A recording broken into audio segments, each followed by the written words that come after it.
Hello again and welcome back for another exciting lecture. Today we're going to be working on the reproductive system. So we're going to be talking about both female and male reproductive systems. So without further ado, let's go ahead and get started. Now obviously you guys kind of know what the reproductive system is already about a little bit, right? So we are here to make babies. That's essentially what we're doing. And what we're doing is really making gonads. Because the fertilization process is going to come later, but we need to, whether you're male or female, either produce sperm or eggs. And that's what the whole reproductive system is about, is making these what's known as gonads or sex organs. Now, obviously in males, it's going to be testes, and in females, it's going to be eggs. And so together, these sperm and eggs are actually going to fertilize and to form the gametes. The organs responsible for this in males are going to be the testes, and in females is going to be the ovaries. And these are producing obviously sperm or eggs respectively, also known as gametes, which we talked about.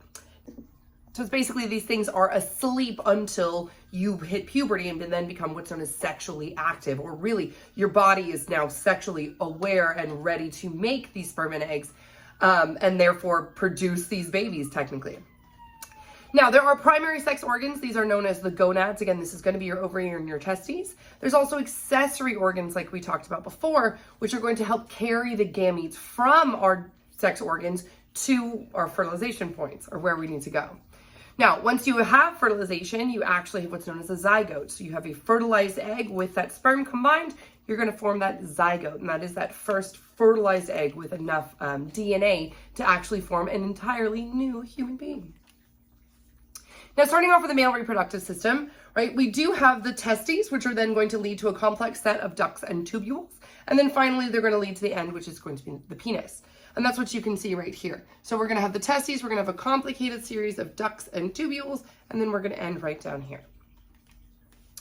Now, there are two different main parts. This is going to be the testes and the scrotum.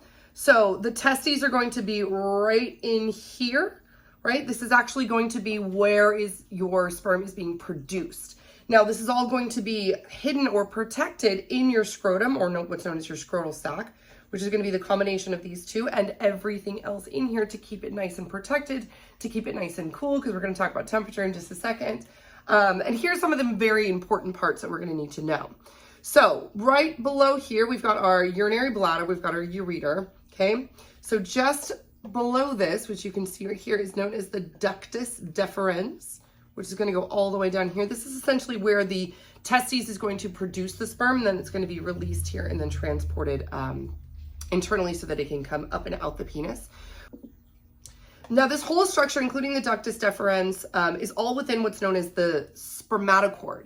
And so the spermatochord essentially here has got everything that the sperm is going to need to protect itself as it travels from that scrotum, right, from the testes here, up through the ductus deferens, and then up eventually and out the penis. Now, including in here is not only your ductus deferens, the tube where it's actually traveling, but you have your pampiniform plexus, which is basically right here. This is going to be part of your circulatory system, right? So this is bringing a lot of not only vascularization to the area, but also temperature regulation as well. We've got our testicular artery just on the inside of that. We've got our testicular nerve coming all the way down here. This little guy, which sits on top of the testes, right, is known as the epididymis, the little epididymis right here. It's a tiny little flap sitting on top of the testes. Now, we also have the certain layers of the musculature. We also have our external spermatic fascia, which is our connective tissue going all along here. We've got our cremaster muscle and our cremasteric fascia, which again is just this connective tissue keeping everything nice and protected. We do have the dartos muscle, right, which is going to be found just here, right? And this little area right here is known as the Ralphie. Let's see, we also are connected via our inguinal ligaments coming right here, which is going to protect that spermatochord right here. And I think that's pretty much everything for this one. Now, fun fact, when I did talk about temperature regulation, this is really important because technically our body temperature is too much to produce sperm, meaning the temperature is too high. So we actually can't have our testes to be the same temperature as the rest of our body. And so what we need to do is we need to regulate. So once we have development, what is going to happen to these sperm? Well, we do need to regulate the temperature. Now, this does happen with those two muscles that I just talked about, the dartos muscles and the cremaster muscle. Essentially what they are is the dartos muscle is a layer of smooth tissue, and this is essentially the wrinkling of the scrotal sac. And this guy is going to be really important because if it gets too cold, what they're actually going to do is they're going to be able to contract, and they're going to be able to pull those testes closer to the body, as well as increasing the amount of wrinkles that you have. So this kind of acts as like an insulation layer or protection layer to keep it nice and warm.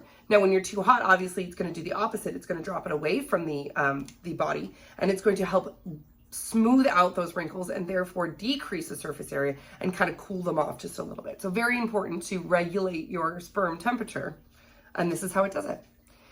Now, the cremaster muscle is the one that actually is going to do the raising and the lowering, right? But the dartos muscle is going to be responsible for the folding, so that insulation layer. All right, and that's what you can see right here. We've got the dartos muscle, this very outermost one in here, and then we've got the cremaster muscle, which is basically going to be this network of fibers, right? Skeletal muscle surrounding right there. So again, this is going to be where all of our circulatory system is going to be found here in the spermatocord. Right, we've got our pampiniform plexus, right? These blue veins going right here. We've got our testicular artery just deep to that. We've got our testicular nerve right here, and then our ductus, or what's also known as the vas deferens, also all contained within that spermatocord right here. Again, because we do need to keep this area highly vascularized, therefore we need to make sure that we get enough oxygen there. We also need to do temperature regulation and remove anything that we need to get out as well. Now, let's see, the three layers of the spermatocord that we just mentioned earlier, but we're going to go over again. We have the external spermatic fascia, and that's going to be this guy right here on the very most outer layer right here. We've got the cremaster muscle, which again is going to be this fibrous network here of the skeletal muscle. This all is surrounded by the cremasteric fascia, which essentially is just keeping everything even more internal and again, even more protected, especially if we're going to be doing this lowering and raising. We need to make sure that this is a nice little package. We do have the internal spermatic fascia, which you can see on this inside right here, this thin layer on the very, very inside. And this really is going to be just, again, another layer of this fascia to keep everything nice and contained. Let's see, we also have, we talked about this already, we have our testicular artery, which is going to be branching from our aorta. We have our pampiniform plexus, which is just this going to be network of these veins, this plexus of the veins, does help with that temperature regulation like I talked about already. We've got our testicular nerves. Again, you guys do have nerves down there. This is why it hurts sometimes when you get, I know, I'm just saying. Terrible joke. Anyway, we also have our vas deferens. Again, that vas deferens, also known as the ductus deferens. This essentially is going to be storing and transporting, right? This is our tube where the sperm is actually going to be coming out. So created here in the testes, but transported through this vas deferens. Now, each of these testes, looking at an internal view of this, you can see right here, this is our epididymis sitting on top of our testes. This is our testes here. These are known as the lobules, right? This increased surface area right here. We do have our efferent duct tubules. We have our, let's see, what else do we have? We have our, this is our visceral layer of our tunica vaginalis. We have our parietal layer of our tunica vaginalis. We have the tail of the epididymis right here, which covers all the way on the round here. We do have our septum, which are going to be separating our different lobules. We also have our mediastinum testes, which are basically going to be housing the rete testes, which is going to be this internal layer right here. Yeah, so basically we do have our three layers. We have our superficial parietal layer, we have our cavity, right, the actual inside with the serous fluid, and then we have our deep visceral layer as well. All right. Now, moving on to our, a little bit more about our tunica vaginalis. Essentially, this is all our serous sac. So this is, again, what's really nice, nicely containing everything in that nice protective serous sac with a little bit of that fluid, again, to kind of cushion whatever we need to. We also have our tunica albugina, which is essentially our fibrous capsule of the testes. This basically is going to help divide it into those little lobules. And again, we want to increase surface area.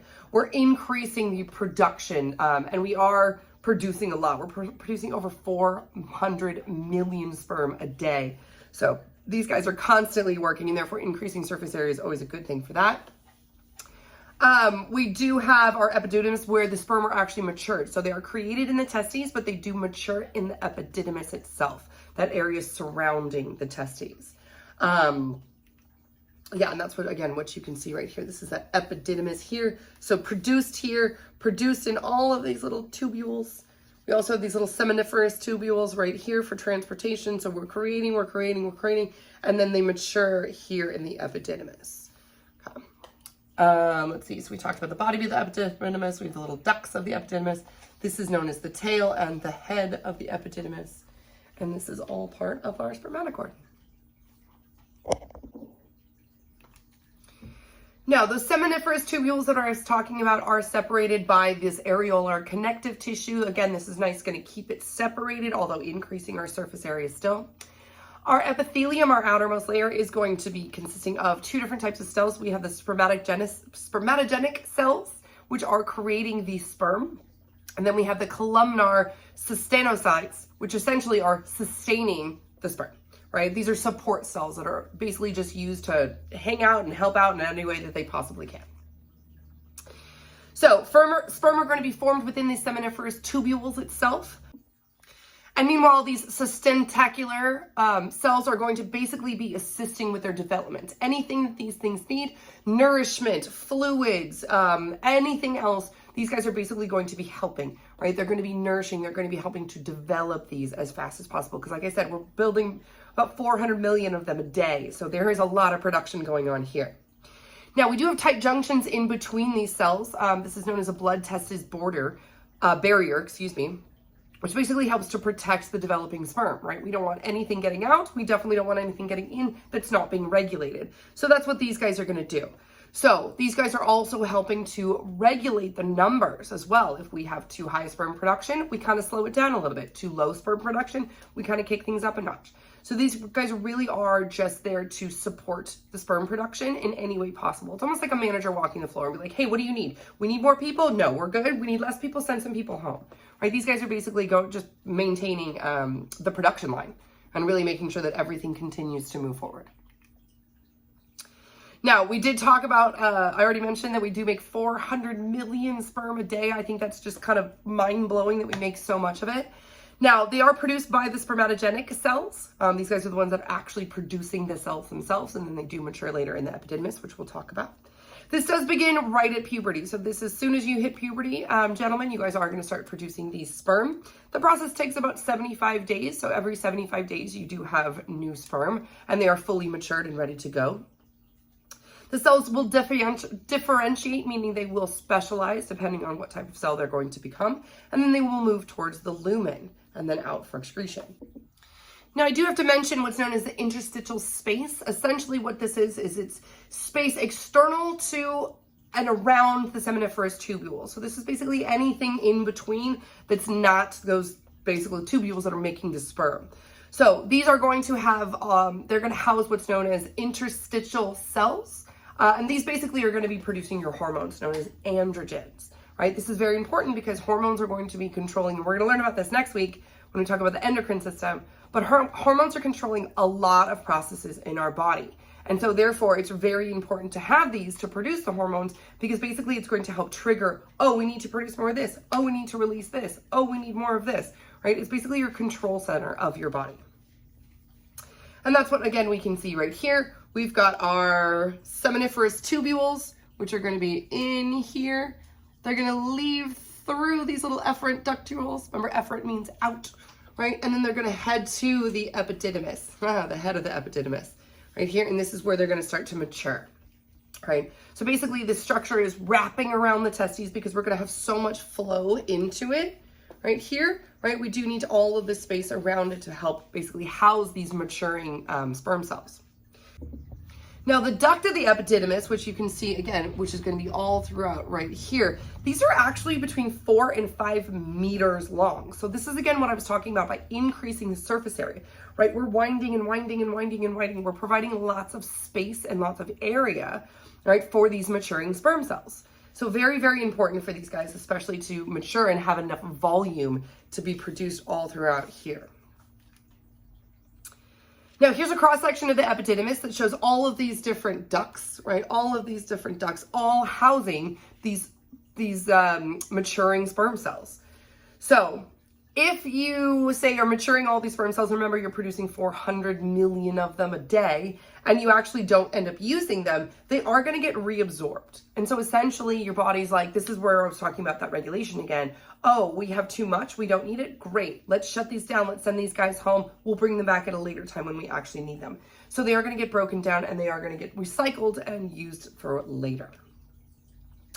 Now, once the sperm are fully matured and they're ready to leave the epididymis, they are going to travel through that vas deferens or the ductus deferens that I just mentioned, right, through the spermatocord. So they're going to end up leaving through here. They're going to head down towards the tail, and then they're going to head up through that ductus deferens or the vas deferens, up and out the spermatocord. Remember, that is that traveling is basically their highway, right, where they're going. Now, sperm are moved by what's known as stereocilia, and essentially they are being moved. They're almost being like shuttled because they're not actually swimming until you get to ejaculation. So they're basically kind of in this like dormant little state, like almost like a tram ride on the way to Disneyland, right? Everybody's on there and they're ready to go, boom, and as soon as they get there, everybody starts running and walking and getting like crazy. But they really don't do anything until then, until that ejaculation process. Now, your vas deferens does have a thin mucosa and a very thick muscularis, and that's what you can see right here. We've got this purple, this dark purple layer, that's a very thin mucosa layer right here, right? And then you've got this extremely thick muscularis coming out of this outer layer right here. Now, the muscularis is made of 3 different parts. We do have the longitudinal, the circulative, another longitudinal, and essentially this is kind of like what we've seen before, right? Especially like with the stomach. We're essentially wrapping in different directions so that we can get the most amount of contractions, or basically, yeah, we're moving the contractions in the way that we want them to. And that's essentially exactly what we're doing. Now, once you reach the prostate gland, so you've moved up towards the vas deferens, we've moved towards the prostate gland, well, we've actually come around here through the ampullae, right, down past the seminal vesicles, through the ejaculatory duct, and we're now through the prostate gland right here, right? What essentially is going to happen is this is going to start enlarging. So this vas deferens kind of opens up into the ampullae right here. Moving past the seminal vesicle is going to contain a lot of extra fluids that we need for the ejaculation. So the ejaculate is not actually just pure sperm. A lot of it is fluids, including this like whitish viscous fluid with fructose in it. So fructose is a type of sugar. And essentially what we're doing is we're nourishing the sperm cells, right? These guys are not, I don't want to say not long for the life, but really it's kind of true, especially after ejaculation. So we need to make sure that they have all the strength and all the nourishment that they need to get to where they're going to go, because they are going to be swimming upstream, right? And they're going to be working their little tails off, literally their little flagellas off trying to get there. So we also have things like prostaglands. A prostagland is the type of hormone essentially that is going to be released with the ejaculate, and that's going to trigger a female's response, which is the widening of the cervix, essentially opening up and saying, hey, come on in, we've got eggs in here that you need to fertilize. It also contains a bicarbonate buffer because the woman's vagina is actually a little bit acidic. So this bicarbonate buffer actually kind of helps to change, to resist the pH change. That's what buffers do. And therefore, the sperm are not going to get affected by that slightly acidic environment in the vagina. Now, the seminal vesicles are going to merge with the vas deferens, right? And they are going to create that ejaculatory duct, like I said here. So we've got the vas deferens coming here past the ampullae, right? With that seminal vesicle, we're going to form this little guy right here. You can see the 2 ejaculatory ducts on either side, right there and right there. And this is basically right where it meets that prostatic urethra, right through here, right behind the prostate gland. Now, speaking of our prostate gland, now the prostate gland does produce this mucin, which secretes this milky fluid, again, going to be mixed with that sperm to create that ejaculate. This is going to include things like citric acid, again, to help nourish these guys. It's going to have seminal plasma, an antibiotic to help combat UTI. So again, we're not messing anything up because these 2 environments are very, very delicate, and therefore even the smallest pH change can affect it pretty greatly. So that's what these guys are going to help. We also have known as prostate-specific antigens, which are going to help to liquefy the semen following ejaculation. So basically make it this nice viscous liquid fluid so that we can actually have transportation. And that's what you can again see right here.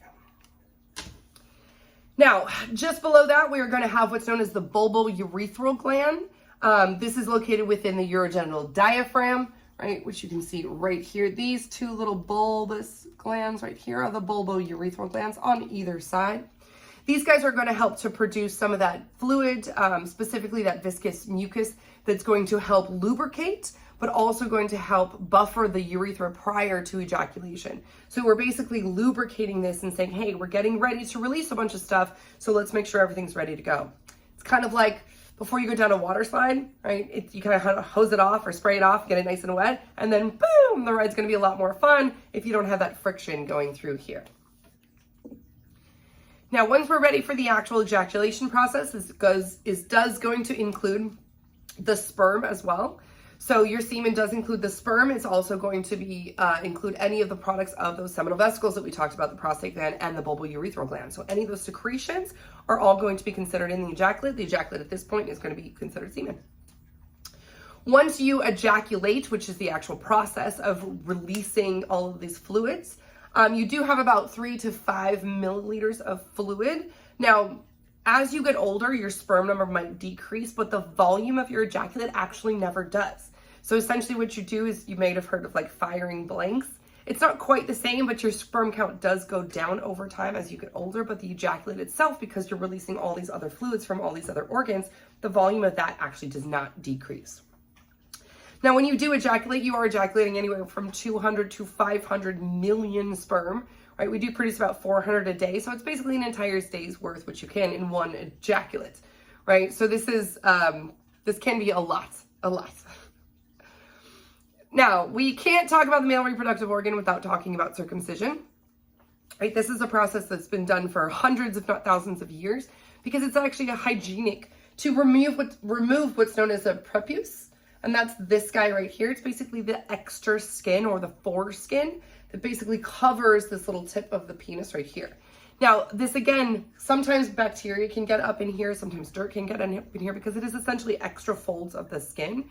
And therefore, that's why people do circumcise it, because it is a little bit more hygienic. And people nowadays, it's become so common, it's just kind of the look. But, right, you could go either way technically. As long as you make sure to keep it clean, really, it's not going to affect you at all.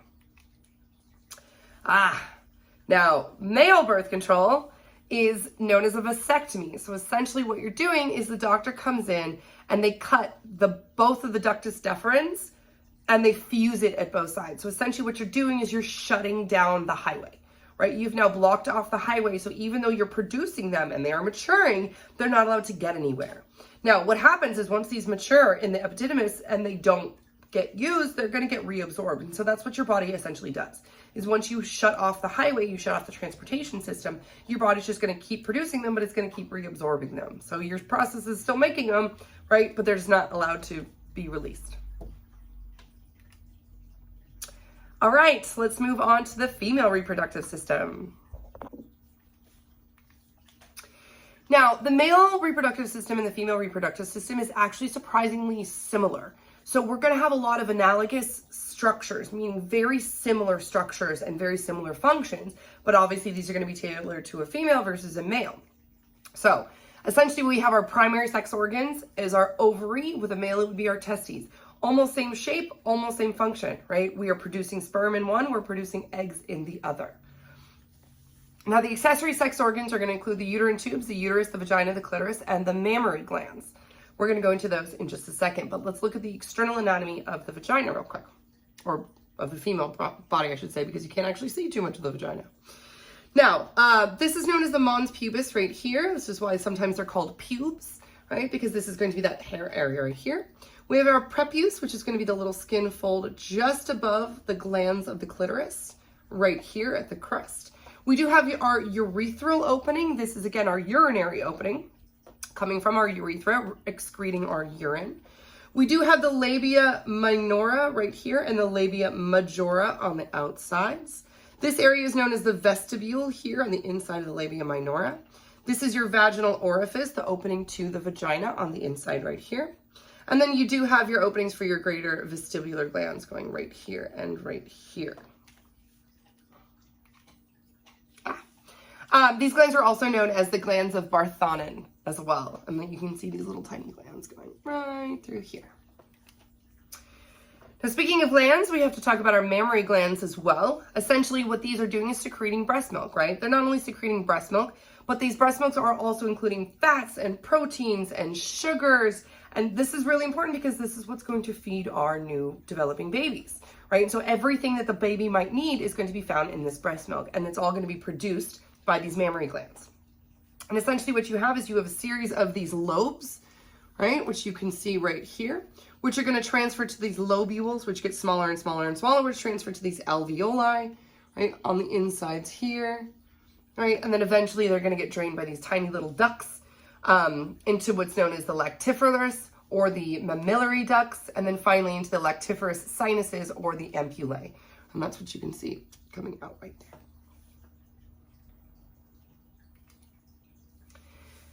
Now, these ovaries, like I said, are going to be very similar to the testes, right? These are slightly smaller than the testes.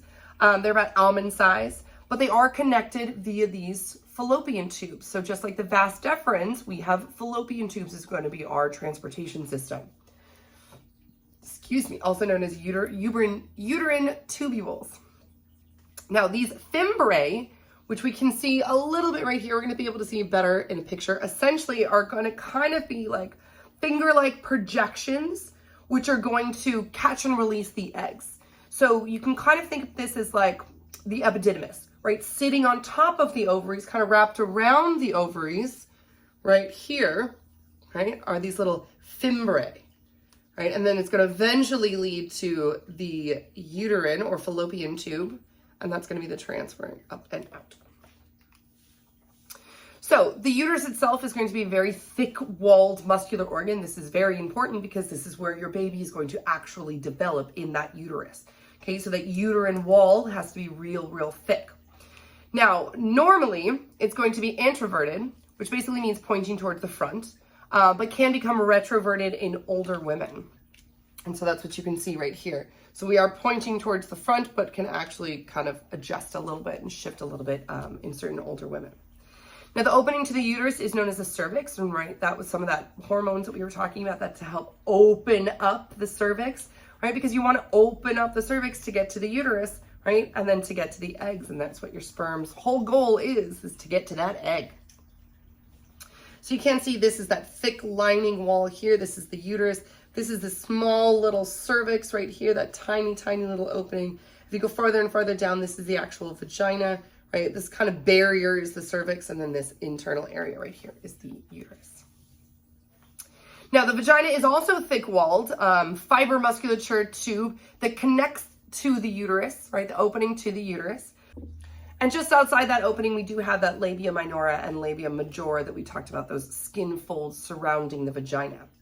At the very top of that, we basically have our clitoris, right? This is extremely highly sensitive area that is going to be homologous to the penis, essentially. It's basically the same kind of structure. So whereas the penis is extremely sensitive to the touch, same as the clitoris, but the clitoris is even more so. It has even more nerve endings to the point where it is just a super sensitive organ. Now, looking at our basically internal view, we've got our uterus right here. This is going to be coming down to the vagina and to the vaginal opening here. But we have our two ovaries on either side. We have our fimbriae right here. We have our infundibulum, which is this wider, broad part here, and then leading down to the uterine tubes and then to the uterus. So you can kind of think of this as the testes. This is the epididymis, right? And then this is the vas deferens, right? It's basically the same thing, just analogous to males and females. Now, we do have this nice broad ligament. This broad ligament is going to be super wide, and it's going all the way across here. And again, we don't want our ovaries bouncing around. We don't want our fimbriae falling off. We don't want anything getting ripped or torn or whatever. These are small, tiny little tubes and ducts, right? We need everything to hold its place and to maintain its shape. Now, the ovaries are also going to be held in place by what's known as ovarian ligaments and suspensory ligaments. Ovarian, again, because it's the ovaries, and suspensory because we're holding them in place. Very important. And that's what you can see right here. Holding up right here, holding up right here. We don't want our tubes or our transportation system collapsing, right? This is a highway. We need to keep it nice and open. We need to keep it supported, right? And that's what these two ligaments are going to be accomplishing. The ovarian artery and the ovarian vein, just like the pampiniform plexus and the testicular artery, right? We need to keep this area vascularized. We need to keep blood flow going. We need to keep oxygen going. We need to remove any CO2 that we need to get rid of, right? Very important to keep these things very well circulated. And that's what you can see coming in right here, right? Just inside that suspensory ligament. Now, our ovary is going to be surrounded by what's known as a germinal epithelial, which is going to consist of cuboidal epithelial cells. And that's what we can see right on the inside here. This is our outermost layer, right?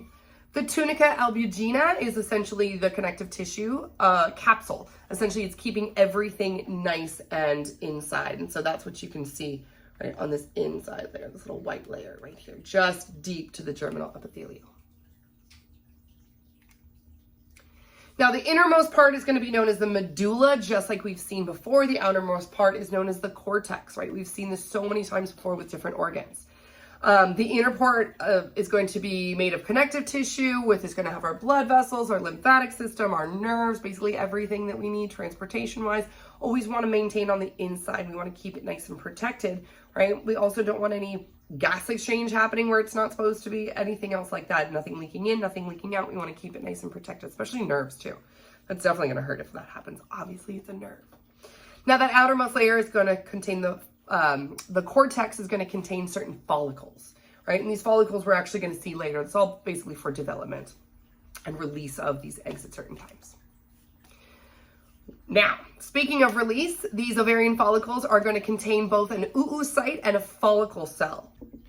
Now, these oocytes essentially are developing before you're even born, right? These guys start developing, they start meiosis, they start reproducing like crazy. They get to prophase 1 and then they kind of stop and they're almost like waiting and waiting and waiting and waiting. So as they wait there, they are known as what's known primordial follicles.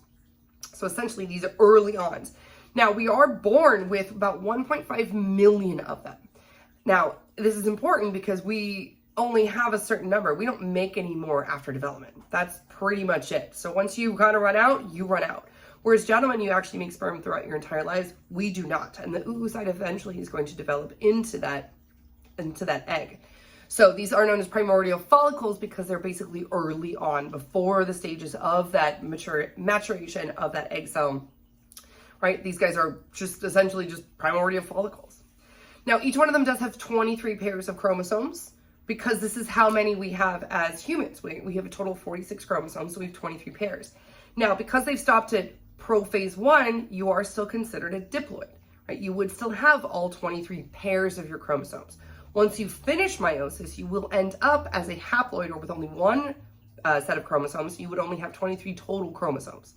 This is important because then through fertilization, you're going to have 23 of yours and then 23 of theirs, and then you're going to make your new brand new baby, right? Otherwise, you would just be little clones of you, and that's not what we want, right? That's why meiosis is so important.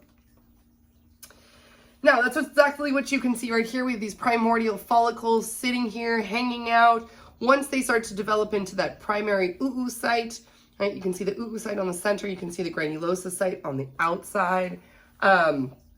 We do have about 20 of our primordial follicles start to mature every single month. The primary oocyte is going to be surrounded by this, again, granulosa cell, which I just talked about.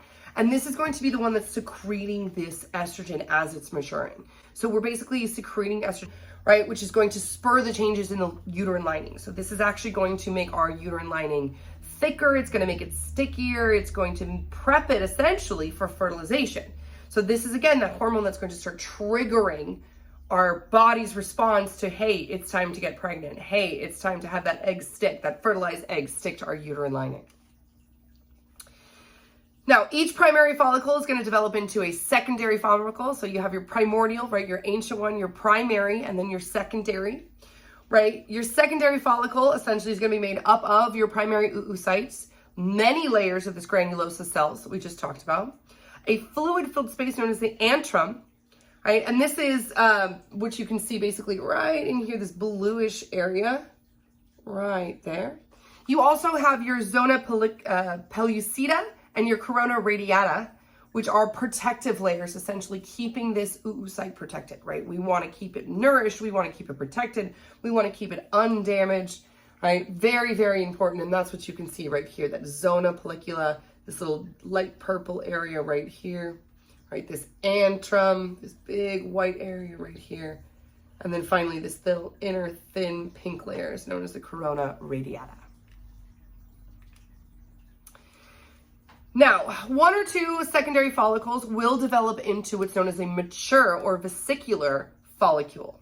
Now, the secondary oocyte is going to stop halfway through meiosis, essentially where you're going to have 2 cells produced. So at the end of meiosis, you usually have 4 cells produced, each with 23 chromosomes total, right? But at the end of meiosis 1, you still only have 2 daughter cells, right? Each, which are still going to be having 23 chromosomes. So you are still haploid at this point. You have not split again to produce the 4 daughter cells that you have at the end of meiosis. You're still only halfway through, you only have 2. Now, typically one of these 2 is going to become the egg. The other one is going to be known as the polar body, which is going to essentially break up and degenerate and just break down and do nothing. So you don't actually really know which one of these secondary oocytes is actually going to be the matured one. This is, again, why fertilization is so random, because you don't know what sperm is going to get chosen. You don't know what egg is going to get chosen. You don't know which follicle is going to get picked, right? And they're all going to have slightly different genetic makeups because of the prophase 1 crossing over that we had, the crossover event, right? Where you swapped a little bit of that genetic material in the beginning of meiosis. Now, these guys are also going to have many layers of the granulosa cells and a very large antrum. We are still going to have both the zona pellicula and the corona radiata, but they're going to be typically a little bit smaller. You can kind of see right here, the corona radiata, especially when the antrum becomes so much larger, that corona radiata definitely shrinks. The zona pelliculida is pretty much always the same. All right, so each month, one of these mature follicles is going to rupture and expel its oocyte in a process known as ovulation. So you did not have fertilization occur and your body's like, great, thank you very much. We got to start it all over again. Let's trash this one and let's get another guy in here, or lady in here, I should say. So that's essentially what you have right here. So you have your primordial, right? You have your primary, you have your secondary, you have your developing one. You're going to have your polar body, which is going to get destroyed. Then you have your mature follicle here. We're basically waiting. And when we don't have fertilization, what we're going to do is we're going to release that secondary oocyte as an ovulation, and essentially it starts to break down. And then our body, our ovary essentially is going to say, okay, great, let's bring another one out. Let's get another one produced. And this happens every single month. Now, after ovulation, some of the follicle will stay in the ovary, and that's what you can see right here, right? Essentially what we have is known as a corpus luteum. Right, and so this guy right here basically secretes the oocyte and then kind of closes back up, becomes this corpus luteum, and then helps to simulate some of these sex hormones again. And says, hey, we didn't have fertilization last time, which means we need to produce more estrogen. We need, if possibly, we need testosterone, progesterone, which is another type of steroid. And basically, we just need to continue the buildup of the uterine lining, because they're like construction workers and they're like, hey, we didn't quite get it right the first time. Let's do it again. Let's get everything reset, restarted, prep everything, get that uterine lining ready to go for the next release or the next ovulation. Now, I did mention that we do kind of keep starting and stopping this process of meiosis. And technically it's true until we actually have fertilization. So we never really complete meiosis until fertilization occurs. So what we have is we still have that one egg and we have that secondary polar body, right? That polar body is just basically going to start degrading and getting rid of and degenerating away. But if we do have fertilization, the corpus luteum is essentially going to keep producing hormones until about 3 months. So it's basically saying, hey, we still need a sticky inner lining, right? We need that thick uterine wall, right? We need to keep all these things going. And that's why sometimes those pregnancies don't stick right away, right? If you don't have some of your body's producing these hormones to trigger certain responses, and then sometimes that's why women end up losing their babies in the first couple months. It's because your body basically wasn't ready or wasn't prepped enough. And so that's what this is essentially trying to do, is trying to keep your body prepped and say, hey, we need these hormones. Hey, we need all of this stuff. Do we need to keep this internal environment ready? Now, at a certain point, the embryo will start to produce its own hormones because it will be old enough and able to develop its own hormones, because again, hormones are your body's signaling response. It's triggering all sorts of different functions in your body, and therefore it's very important for the embryo to do for itself as it is developing. Now, if fertilization does not occur, essentially what's going to happen is that corpus luteum is going to degrade or degenerate itself into what's known as the corpus albicans. And essentially this is reabsorbed by the ovary, just like we talked about before with the sperm. If we're not using it, right, we're going to reabsorb it, we're going to break it down, and we're going to use it for parts. And so essentially that's what it's doing. We're going to decrease the amount of hormones that we produced as we're menstruating, and we're releasing that thick uterine lining wall, because that's all that menstruation is. It's basically sloughing off of this extra thick lining that we didn't end up using. So our body's like, great, we didn't use it. Let's try again next month. Let's get rid of everything, move it out, and let's start over. And that is, again, all happening through the process known as menstruation. So your first menstrual cycle, when you very, very first start and you develop and you hit that maturation and you finally developed, you've hit that puberty, is known as the menarche, right? The menarche or the menarche. Essentially what happens is, again, you've now begun your menstrual cycle, and you will now have one every single month until you reach menopause, which is the signaling of the end of your menstrual cycle. So menarche or menarche is going to be the start of it. Menopause is going to be the end of it. Now, usually this does happen anywhere between 45 and 55 years old in females. You can have premenopause. Essentially, it's the time right before you enter menopause where your body's kind of shutting things down. Like your estrogen levels start to decrease. You either have regular or irregular or skipped periods. Because your body's like, hey, we've kind of done our thing. We've either had our kids and now we're shutting things down because we're just too old and it's not going to be efficient and or safe. And we do have some premenopause symptoms. They can be just as bad. Hot flashes come into play, and inflammation, and all sorts of fun things that women get to deal with. Now, we have created our eggs, right? We've created our oocytes, our primary, our mature follicles, and now we need to transport them. Okay, so this is all happening in the ovary. Then we're going to come into the fimbriae here, right? And then finally down through our uterine tubes. Uterine tubes, also known as fallopian tubes or an oviduct. Like we had a vas or ductus deferens, we have an oviduct here, which is going to be that transportation. Now, our fimbriae, again, are these little finger-like projections that are going to be kind of holding on to the ovary, but not really attached to it, just kind of like superficially laying on top of it. Now, once we actually move out through our fimbriae and then down our uterine tube, right, or our oviduct, we are going to move to the uterus. The uterus is kind of similarly shaped with kind of like the stomach. We have the fundus of here, the big round fundus part right here. We've got the body of the uterus right here. As we move smaller and smaller and smaller, we're actually going to be reaching what's known as the isthmus, right? The isthmus, which is this small little channel right through here. And then eventually we're going to be breaking out and open past the cervix and then into the vagina. Now the cervix, like I just talked about, is going to be this narrowing opening right here. So the isthmus ends right about here. And then you've got this narrowing opening right here. We do have mucin secreting glands in the cervix to create what's known as it's called a mucin plug. And essentially, this is right here at the external opening to the vagina. It's basically a barrier to prevent bad things from coming in. This essentially is an open tube to the outside environment. And like we've already learned throughout this entire semester, any type of exposure to the outside environment puts you at risk for things like pathogens, bacteria, viruses, dirt, like literally, like anything that you don't want in your body can potentially get here. So this mucin plug can actually act as a barrier and not let anything pass the vagina, right? Keeping everything out of this uterus area right here and basically plugging this tiny little opening right here and then keeping any foreign contaminants out here.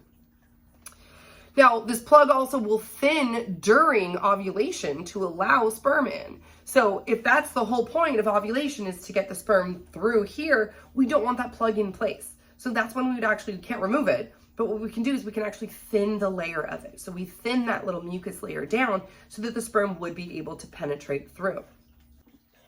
As it is so very important to keep things out of our body that don't need to be in our body, like pathogens and so many other bad things. Now, the wall of the uterus has 3 tunics, right? Very similar to what we've seen before. We have known as the perimetrium, which is the serosa, continuous with the broad ligament, and that you can see on the outermost layer right here. Just deep to that, we have the myometrium, the middle metrium, and then finally on the inside, we have the endometrium right here. The myometrium is made of 3 intertwining layers. It's again going to be oriented in certain ways. And these 3 intertwining layers are going to thicken during pregnancy, right? We do need to keep our baby in there. We need to keep it nice and developed. And so we are going to have these layers which will actually thicken, especially the myometrium, right? It will get much, much, much thicker and provide that nice, healthy environment for our developing baby. Now our endometrium, endo meaning internal, inside. This is going to be made of our simple columnar epithelial cells because, again, it is exposed. Even though it's on the inside, it is still technically exposed to the outside environment. Hence those epithelial cells that we've seen so much. They are simple columnar epithelial cells. And they also does include a lamina propria, which has uterine glands that are basically going to enlarge during the uterine cycle. And that's what you can see on the inside right here. So we have that myometrium, we have the basal level of the endometrium, right? And then we have our functional layer of the endometrium right here. And then on the inside, you can see all these little uterine glands. Now, the functional layer is going to be that superficial layer. This is going to be the layer that does shed during menstruation, whereas the basal layer is permanent. It's basal, base, right? It's keeping its structure. It's keeping everything in right here. So only that functional layer out here is actually what's going to slop off. This one really just kind of remains the base level in its entire life. It pretty much stays the same. Now, down, down, down past the cervix, right? Almost all the way out, we are in the vagina, right? It is a relatively thin-walled structure compared to some of the other structures we've seen in the reproductive system. Hi there. Yes, hello. Say hi. Okay. Yes.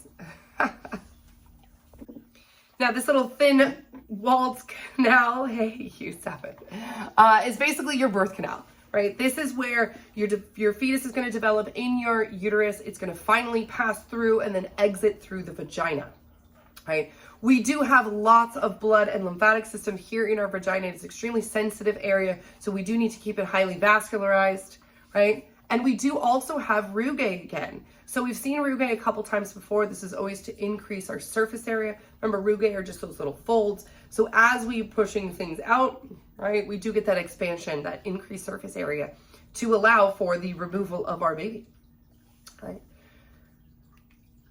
All right, so speaking of fertilization, speaking of babies, this is a up-close view of what one looks like. This is our egg cell right here, our mature follicle, and these are all the little sperm. And so you do need millions of sperm. Basically, each one of these sperms are going to be releasing a hormone that is going to make this thicker outer layer of the egg penetrable, because before it's not penetrable. So we do need to be able to bust in, and therefore all of them are needed, lots and lots of them. Like one sperm is not going to do it. It's not going to allow for the actual penetration of the egg, right? You do need multiple sperm, and we're going to talk about just how that works right now.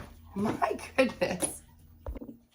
All right, so looking at how fertilization actually occurs, essentially what we have is we have the egg on the inside here. We have this jelly coat surrounding it on the outside of the plasma membrane. And then we have a bunch of these little follicle cells that are going to be left over. So what's going to happen is the sperm's going to come in, right? It's going to come in and it's going to squeeze through all these leftover follicle cells, and it's going to be working its way towards the egg. That's what we can see right here. Now, on the very tip of that, we have what's known as acrosomal enzymes, and that's basically right in here around the acrosome that we talked about, right? These acrosomal enzymes are used to break things down or chop things up. It's exactly what these guys are going to do. So they're going to start releasing this acrosomal enzymes, which is going to start digesting this little jelly coat, this protective coat surrounding the egg.